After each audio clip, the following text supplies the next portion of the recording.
বাড়িতে হয়তো কোনো সময় বসে আছেন, আপনি দেখবেন আপনার মোবাইলে একটা মেসেজ এলো, একটা পিং শব্দ হলো। পড়াশোনা করেছেন কিন্তু বাড়িতে বসে আছেন, কিন্তু চাকরি পাননি, ন্যূনতম মাধ্যমিক পাস করেছেন।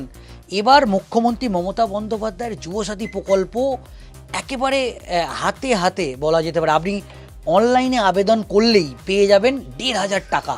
কিভাবে আপনি লম্বা লাইনে দাঁড়িয়ে আপনাকে আবেদন করতে হবে না, বাড়িতে বসে মোবাইলে বা কম্পিউটারে আপনারা অনলাইনে আবেদন করলেই সামনের মাস এপ্রিল মাস থেকে আপনার অ্যাকাউন্টে চলে যাবে ১,৫০০ টাকা। দেখুন কিভাবে অনলাইনে আপনি আবেদন করবেন। একেবারে যুব কল্যাণ দপ্তর ইতিমধ্যেই তাদের যে ওয়েবসাইট সেটা কিন্তু ইতিমধ্যেই লঞ্চ করে দিয়েছে, এবং এই ওয়েবসাইটে এসে আপনারা খুব সহজেই অনলাইনে যুবসাথী প্রকল্পে আবেদন করতে পারবেন। প্রথমে একেবারে এই ওয়েবসাইটে যেতে হবে https://apis.westbengal.wb.gov.in। এখানে যাওয়ার পরই আপনি এই মুখ্যমন্ত্রী মমতা বন্দ্যোপাধ্যায়ের এই ছবি যুবসাথী, এই ছবি আপনারা দেখতে পাবেন, বাংলার যুবসাথী। ক্লিক অ্যাপ্লাই, এখানে একটা নিউ বলে অপশান আছে। যখনই আপনি এখানে ক্লিক করবেন, ক্লিক করার সঙ্গে সঙ্গেই আপনি দেখতে পাবেন অ্যাপ্লিকেন্ট লগইন, মানে আপনাকে লগ ইন করার জন্য আপনার এন্টার মোবাইল নাম্বার। প্রথমে আপনাকে আপনার মোবাইল নাম্বার এখানে এন্টার করতে হবে, এবং এখানে ক্যাপচার দেওয়ার পরই একটা ওটিপি পিন আপনার মোবাইলে আসবে, এবং সেই ওটিপি পিনটাকে যখনই আপনি ভেরিফাই করবেন, এই যে ভেরিফাই পিন, এখানে আপনার মোবাইল নাম্বারটা লিখতে হবে, এবং এরপর যে ওটিপিটা আসবে সেই ভেরিফাই, যখনই আপনি সঙ্গে সঙ্গে ভেরিফাই করবেন, ভেরিফাই করার সঙ্গে সঙ্গে এই অ্যাপ্লিকেশান যে ফর্ম অনলাইনে সেটা পুরোপুরিভাবে খুলে যাবে। অ্যাপ্লিকেশান ফর্ম বাংলার যুবসাথী স্কিম। প্রথমেই আপনার মোবাইল নাম্বার, যে অ্যাপ্লিকেন্ট আবেদনকারী তার মোবাইল নাম্বার এখানে দিতে হবে। এরপর পাশেই দিতে হবে আধার নাম্বার, যে আধার নাম্বার আছে সেই আধার নাম্বারটা দিতে হবে, এবং যিনি বেনিফিশিয়ারি, যিনি আবেদন করবেন তার প্রথম নাম, মিডিল নাম, লাস্ট নেম, তার নামটা লিখতে হবে, এবং একটা মোবাইল নাম্বার দিতে হবে যেটা ব্যাঙ্ক অ্যাকাউন্টের সঙ্গে লিঙ্ক আছে, এবং আপনার যে ইমেল অ্যাড্রেস সেই ইমেল অ্যাড্রেস দেবেন।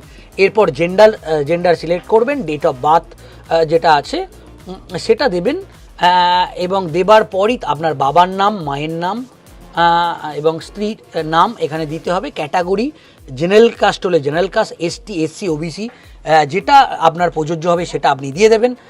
দেওয়ার পর এখানে বিবাহিত কি অবিবাহিত যে স্ট্যাটাস আছে সেটা আপনি ক্লিক করবেন। আপনার যে পার্মানেন্ট অ্যাড্রেস সেটাকে আপনি যে ঠিকানা সেটা দেবেন, village, post office, area, district এখানে সুন্দর করে আপনারা দিয়ে দেবেন। যেটা যদি এটা ব্লক হয় ব্লক, যদি এটা কলকাতা কর্পোরেশন বা অন্যান্য কর্পোরেশন হয় সেই কর্পোরেশনের জায়গায় আপনারা টিক দেবেন, পুলিশ স্টেশন দেবেন, পিন নাম্বার, ওয়ার্ড নাম্বার এটা দিয়ে দেবার পর এইখানে আছে যে মাধ্যমিক পরীক্ষা যে বোর্ড থেকে আপনি পাস করেছেন সেই বোর্ডের নাম্বার দেবেন, রোল দেবেন, নাম্বার দেবেন, কোন ইয়ারে মাধ্যমিক পাস করেছেন এটা দেবেন।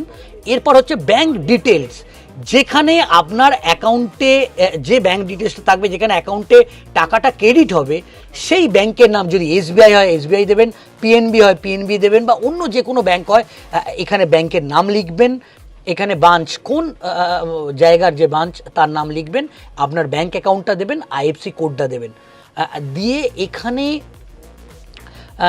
যে আপনাকে একটা ফর্ম দিয়েছে যে আপনি এর আগে মানে কোনো গভর্নমেন্টের কোনো প্রকল্পের সঙ্গে আপনি যুক্ত ছিলেন কি ছিলেন না, সেখানে একটা অপশান আছে যে আপনি স্কলারশিপ পেয়েছেন কি পাননি। যদি স্কলারশিপ পান, যদি রাজ্য সরকারের অন্য কোনো স্কলারশিপ পান তাহলেও আপনি এখানে অ্যাপ্লাই করতে পারবে। সেক্ষেত্রেও একেবারে স্পষ্ট করে বিজ্ঞপ্তিতে বলা হয়েছে যে যদি আপনি অন্য কোনো স্কলারশিপ পেয়ে থাকেন সেক্ষেত্রে ইয়েস আর নো সেটা দিয়ে দেবেন, এবং পুরো ডিটেলস যেটা ফিল করলেন সেটা সেভ বেসিক ডিটেলস, এটাকে আপনাকে সেভ করতে হবে। যখন আপনি ক্লিক করবেন তখনই এটা পুরো সেভ হয়ে যাবে। এবার আপনাকে যে ডকুমেন্টসগুলো আপলোড করতে হবে, যদি মাধ্যমিকের আপনাকে একদম 1 নম্বর যে কলম সেখানে পরিষ্কার লেখা আছে মাধ্যমিকের অ্যাডমিট কার্ড, আপনি মাধ্যমিকের অ্যাডমিট কার্ডটা প্রথমে স্ক্যান করে আগেই ডেস্কটপে রেখে দেবেন, সেটাকে প্রথমেই আপলোড করবেন। দ্বিতীয় হচ্ছে যে মাধ্যমিকের মার্কশিট বা সার্টিফিকেট যেটা থাকবে 2 নম্বর কলমে, সেটাও আপনি আপলোড করবেন। তারপর 3 নম্বর ডকুমেন্টস আপনাকে আধার আছে, আধারের কপি, সেটা আপলোড করবেন।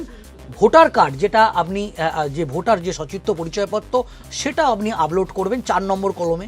5 নম্বরে ফার্স্ট পেজ অফ পাসবুক, ব্যাংকের আপনার যে প্রথম পাতাটা আছে সেটা আপনি আপলোড করবেন। এরপর আপনি যে কাস্টে, যদি শিডিউল কাস্ট হয়, শিডিউল কাস্ট, এসসি, যদি ওবিসি হয়, আপনার যে কাস্ট সার্টিফিকেট আছে সেটা আপলোড করতে হবে। এছাড়া একটা রিসেন্ট পাসপোর্ট সাইজ ফটো আপনি আগে থেকেই সেটাকে আগে থেকেই জেপিজি করে আপনি ডেস্কটপে রাখতে হবে। এই জেপিজি এবং পিএনজি যে ফাইল, সেই যে পাসপোর্ট সাইজ ছবি, সেটাকে আপনি সরাসরি আপলোড করে দেবেন।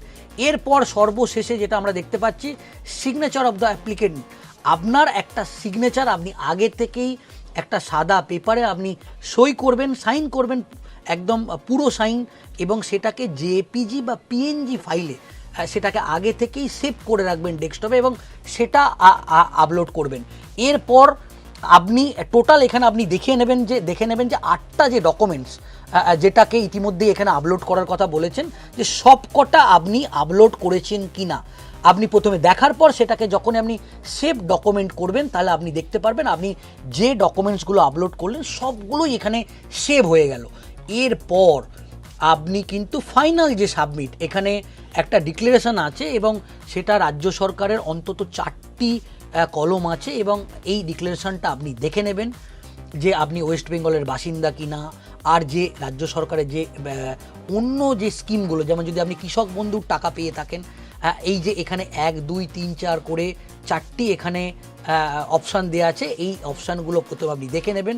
দেখে নিয়ে এখানে আপনি এটা ক্লিক করে দেবেন, সেলফ ডিক্লারেশন, এটা দিতে হচ্ছে। এরপর আপনি পুরোপুরি ফাইনাল সাবমিট করবেন।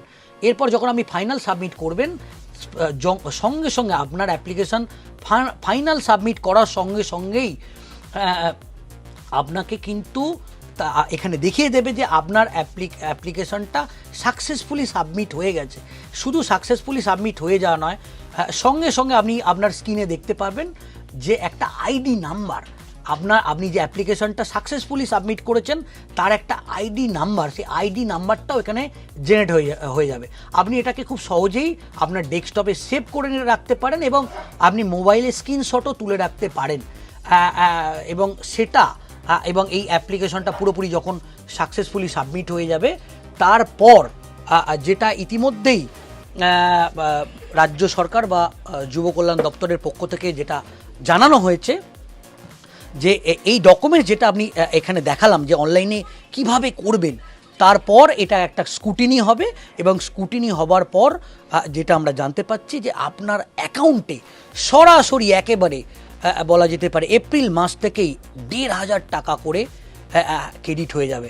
আপনি হয়তো বুঝতেও পারবেন না, বাড়িতে হয়তো কোনো সময় বসে আছেন, আপনি দেখবেন আপনার মোবাইলে একটা মেসেজ এলো, একটা পিং শব্দ হলো, এবং দেখবেন যে 1,500 টাকা রাজ্য সরকারের যে কোষাগার, একদম ডিরেক্ট অর্থ দপ্তর থেকে সরাসরি আপনি দেখতে পাবেন যে আপনার অ্যাকাউন্টে ওই টাকাটা ক্রেডিট হয়ে গেছে। এরপর আপনি আপনার ব্যাংক যখন চেক করবেন, সেই 1,500 টাকাটা একেবারে দেখতে পারবেন। কোনো লাইনে দাঁড়ানোর দরকার নেই। রাজ্য সরকারের যে ক্যাম্প, সেই ক্যাম্পগুলো আগেই করা হয়েছে। আপনারা খুব সহজে একেবারে অনলাইনে আপনারা এই যুবসাথী প্রকল্পে আবেদন করতে পারেন।